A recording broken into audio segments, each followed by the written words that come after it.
welcome to a brand new episode of the Jampack Report today for October the 5th of 2020.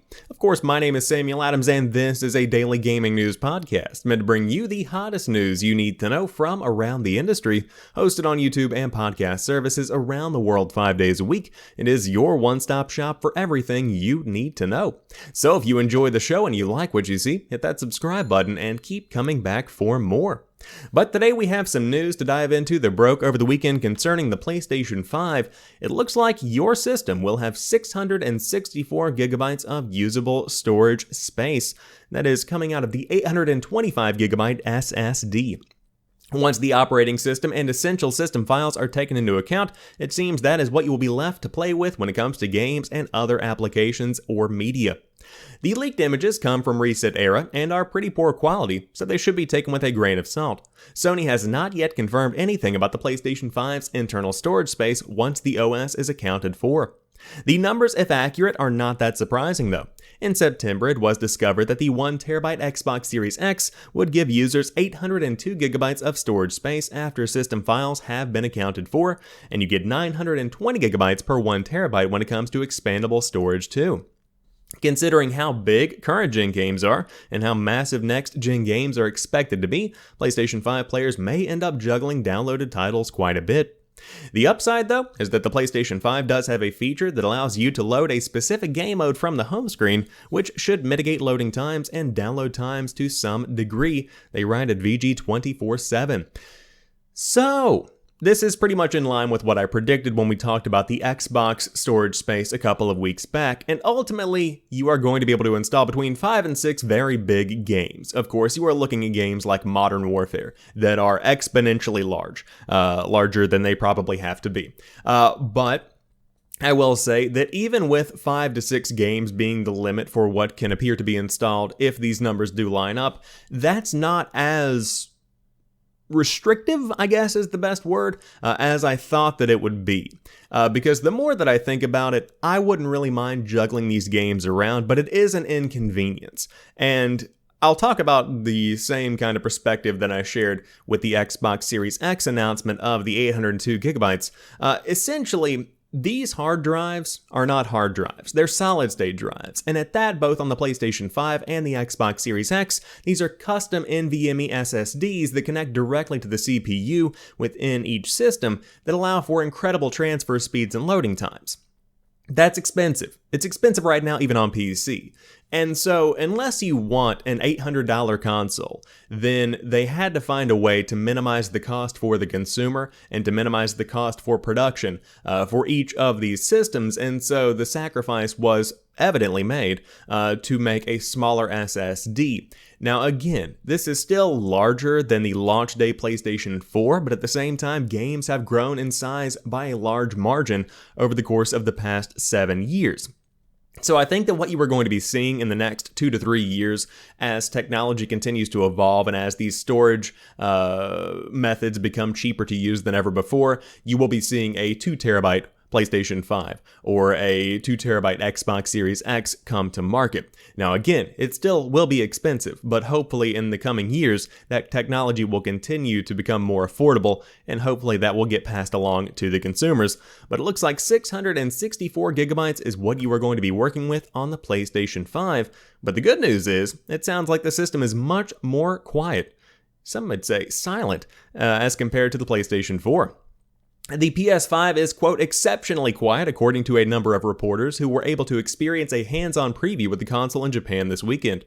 The reports come from Japanese publications Dengeki and 4Gamer, translated by VGC, both of whom praised the lack of noise coming from the next-gen console's exhaust system. 4Gamer reports playing Godfall for some time on the PlayStation 5, before noting that the breeze coming from the exhaust port was gentle and did not feel exceedingly hot, despite being in a basement surrounded by tech and thus likely warmer than your average living room. Dengeki, meanwhile, called the system exceptionally quiet, even going so far as to say that the quietness of the fans was more impressive than the loading times.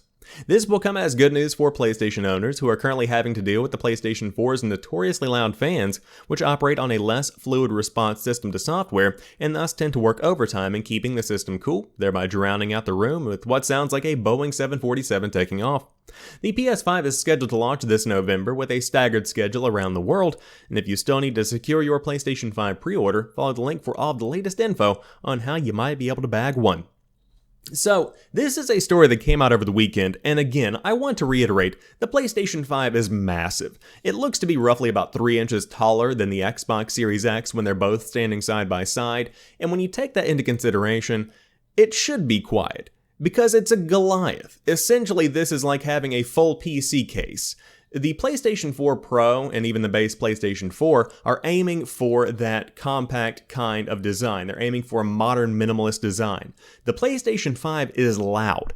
It is obnoxious in terms of the way that it looks, and that's not a negative thing. It looks very futuristic, but I'm just calling it as I see it. It is designed around the exhaust in mind, and so if it was not quiet, I'd be amazed. But I am impressed that they were able to make it as quiet as these reporters are claiming for it to be.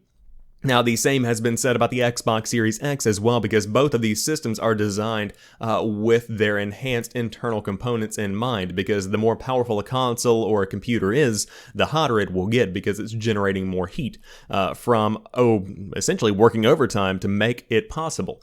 So, if you were concerned about the PlayStation 4's loud fans continuing on into the next generation, it sounds like you have nothing to worry about, and I am looking forward to seeing players get their hands on this and compare it, because man, I am hoping it stays quiet for a very long time to come. In fact, that's one more point that I saw a lot of people making online.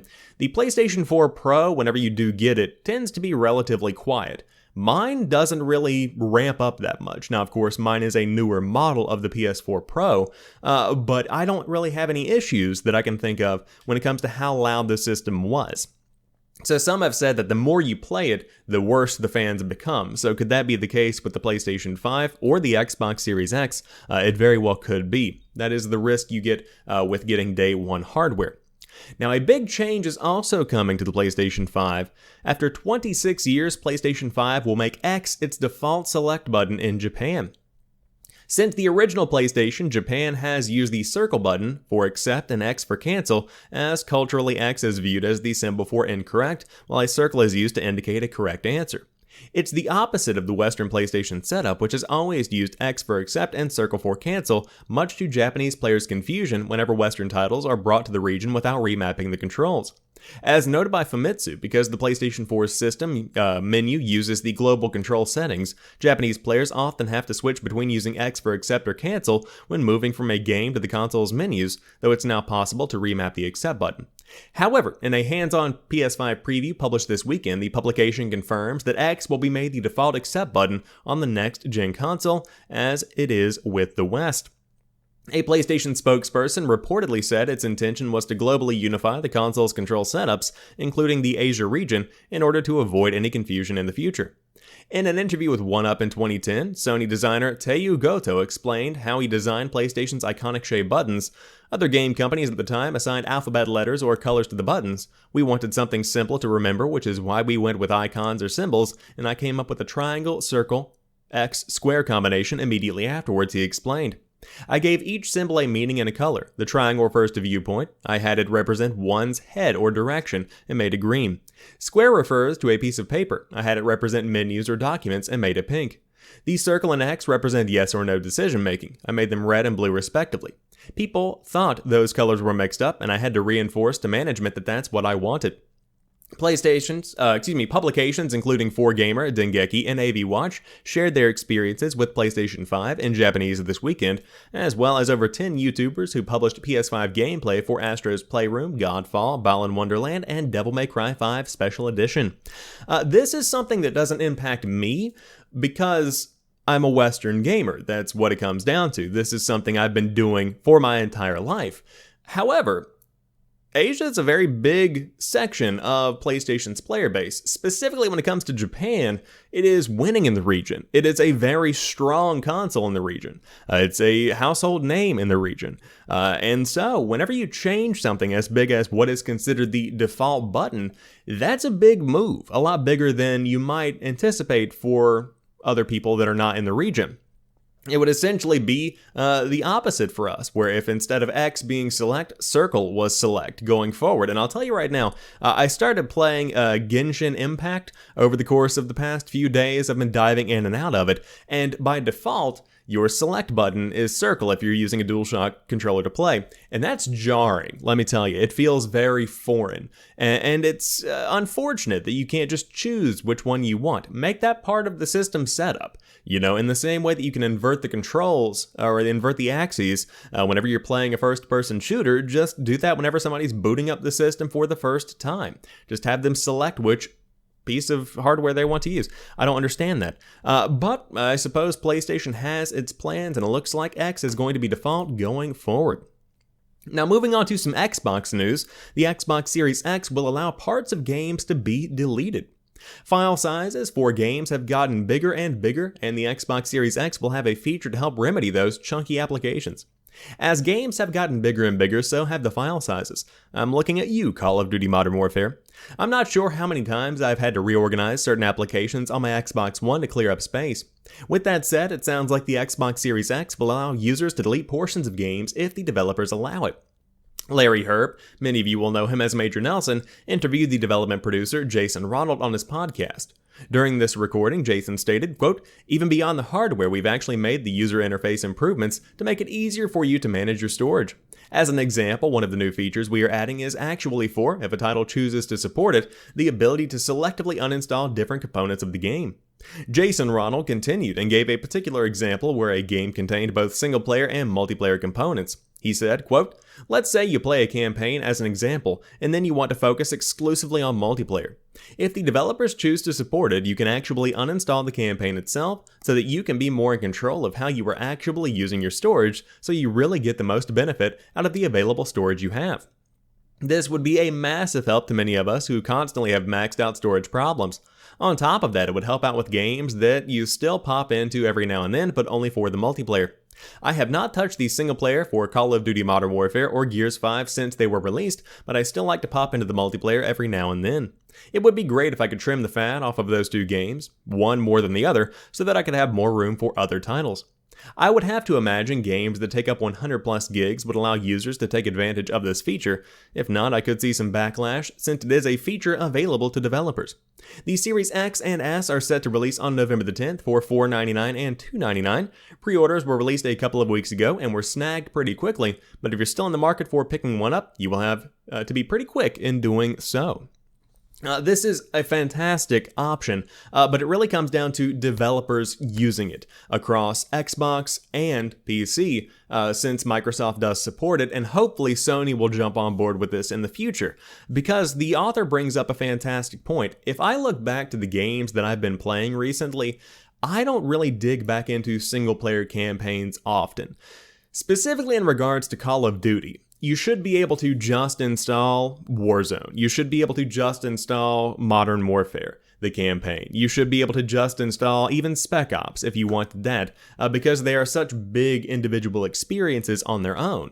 And for any game that really, the author says over 100 gigabytes, I say is over 80 gigabytes, should be able to take advantage of this because, again, if you're looking at an 80 gigabyte install, that's already a tenth of your Xbox Series X and a very large portion of a PlayStation 5. And then on top of that, if you add even more, if you look up to 100, you're looking at either an eighth or a sixth of your entire hard drive. That's a lot of space. So to be able to have a 30 gigabyte install of a campaign that you just want to play the campaign of would mitigate the need for a lot of storage that you just don't really need to be using. So hopefully this will be something that developers take advantage of as we get into the next generation. But later on today, you can look forward to Need for Speed Hot Pursuit Remastered because a leak has revealed cross-play multiplayer and a November release date on top of the box art itself. More details have leaked regarding Need for Speed Hot Pursuit's remaster ahead of its official unveiling by EA later today.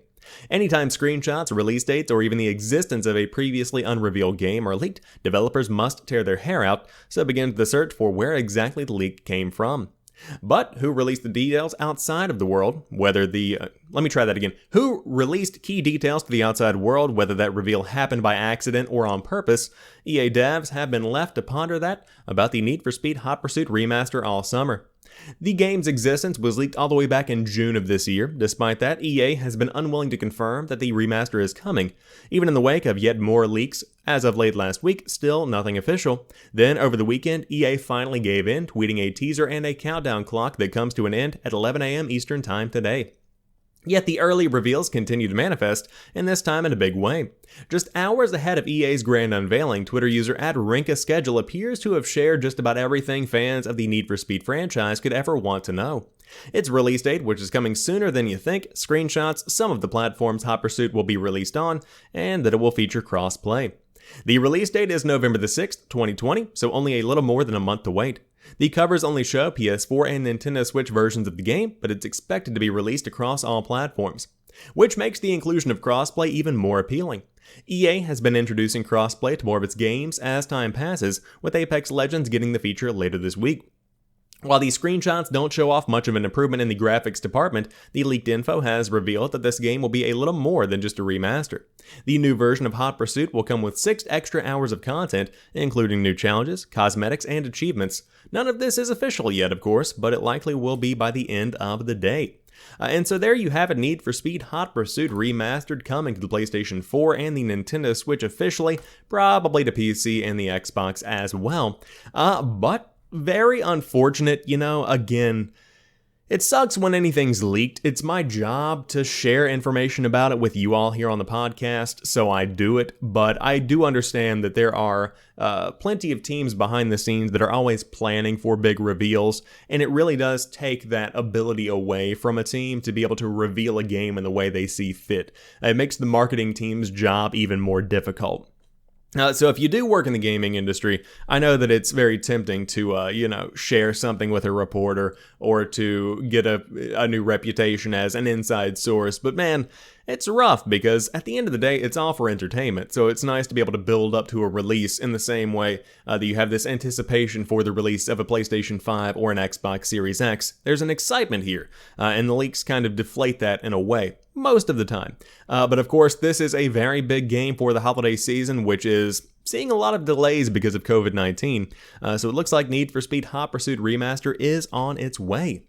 But that rounds out today's episode of the Jampack Report. If you enjoyed today's show, drop me a like down below and let me know what you think about everything we talked about here today, but specifically 664 gigabytes. How do you feel about that being how much space you have on the PlayStation 5? Would love to hear your thoughts. But until tomorrow, you guys have a fantastic rest of your night. I'll talk to you soon, and peace.